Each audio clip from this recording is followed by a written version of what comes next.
Hall Walls was formed in Buffalo's West Side in 1974 by a group of visual artists. They really took the space between their studios. This was in the old Essex Street Art Collaboratory area there. They took the space between their studios and created exhibitions. So really they took the walls in the hall between their studios and created hall walls. And since then and continuing today, the goal has always been to showcase a diverse selection of visual artists, writers, videographers, musicians, literary works, and so we work with them to present that to the public. The Castellani Art Museum that we're standing in now was founded in 1990. It followed the WNY Gallery that was on DeVoe campus. This museum, however, opened in 1990, founded by Armin and Eleanor Castellani, who also, of course, founded Top Supermarket chain. WNY is a 20,000 square foot art center, and we provide safe and affordable studio spaces for over 30 working artists. We also have an education center as well as exhibitions running year round. Sure, so we opened last November, so we've almost been open a year, and we're a subsidiary program of Infinity Visual and Performing Arts, so all of the funds from the Clay House go across the street to provide scholarships for students in our K through 12 programming there.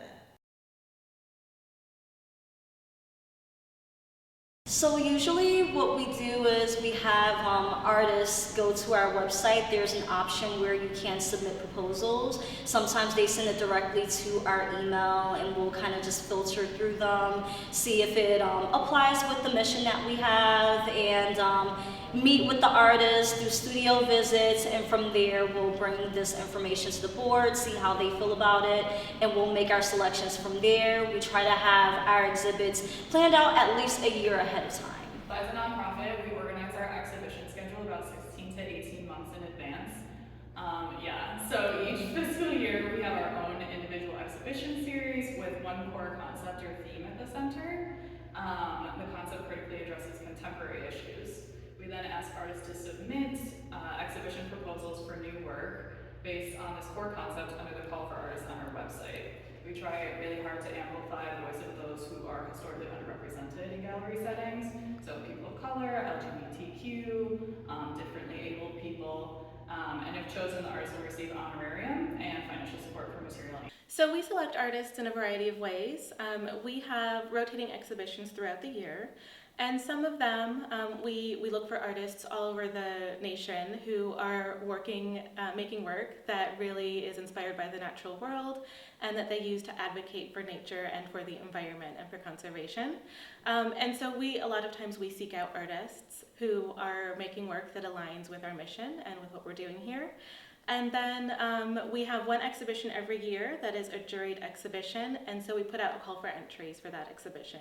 So we spread the word, and we ask artists to submit work that aligns with the exhibition themes. So then we really get an amazing array of artists submitting work and can really see the breadth and depth of work that artists are creating.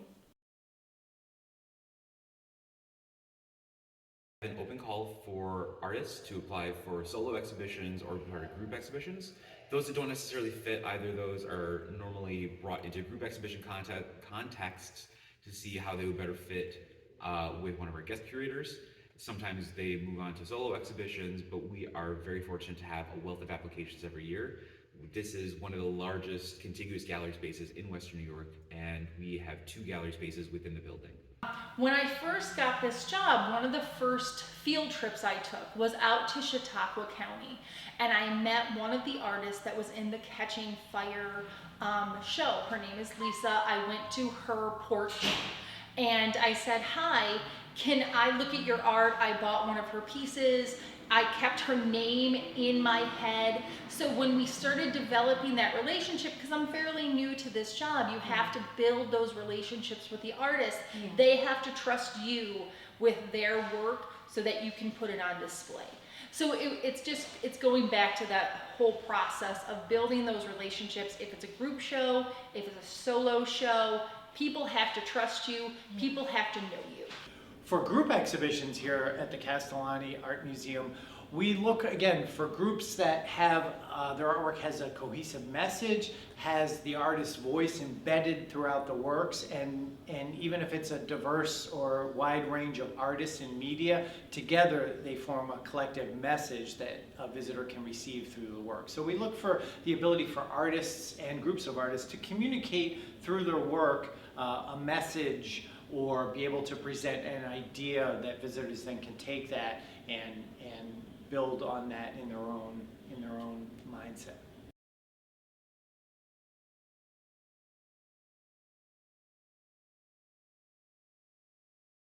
Okay, everyone listen.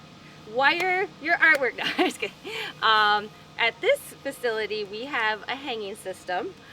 So we do require people to wire their pieces. We do require some level of professionalism. If you're unable to wire a piece, give me a call and we'll figure out a way that we're going to install the works. You know, last thing you want to do is make all this beautiful work and then you don't install it in a nice way, and it's going to look cheap or cheesy. So we work hard, sometimes several days of install, and I work with the artist directly to make sure that the show looks nice. So artwork should come to the gallery fully prepared for install. Anything that needs to be hung on the wall should have necessary hardware, and if the artwork is installation based, we're very hands-on. So it's all hands on deck, and we have a great, as we said, we have 32 studio artists, we have a great community here, so anybody that can pitch in helps out. Oftentimes on install days, we get to help hang the artwork, which is so fun, so we get to be involved, and yeah, so we would like it to come prepared, but it's also an all hands on deck experience.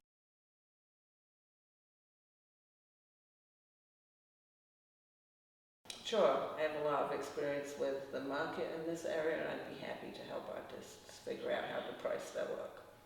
Yeah, we always encourage artists to think about the price of their work from a realistic retail standpoint. Niagara County is certainly not a venue where we're going to be selling $1 million paintings as much as I would like to. So again, for non-traditional artists, first-time artists, young artists, we try to help them through all of the avenues of professionalization. That includes price. So that is actually the best question I saw in the document that you sent me, because there is no correct answer.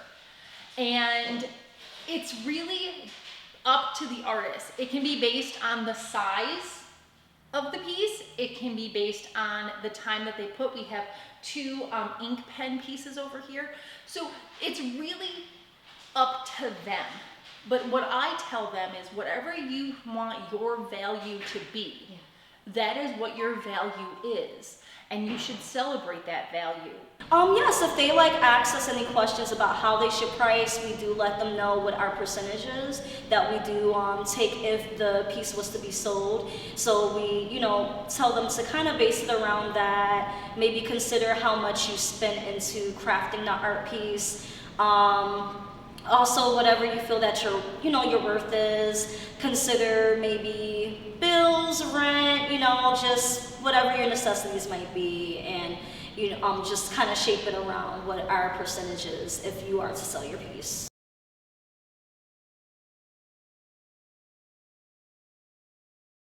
So to close, I'd like to thank Art Services Incorporated for inviting me to be a part of this important project, and I'd just like to present our newest exhibition on view, Through Artists' Eyes, Exploring the Natural and Urban World, where we give artists the opportunity to use their voice and present diverse perspectives on similar themes. Is there anything else you'd like to share? Oh, I forgot this. I think sometimes people don't talk about this, but I think it's important when we're all getting a little burned out, or a little frustrated, or a little underpaid, or you just can't. You wish you had a clone. That you should do everything with love and the community in mind, because you'll never go wrong that way, and you'll never regret what you're doing. And the artists and the community will really respond to that, I found. Amazing. That was amazing.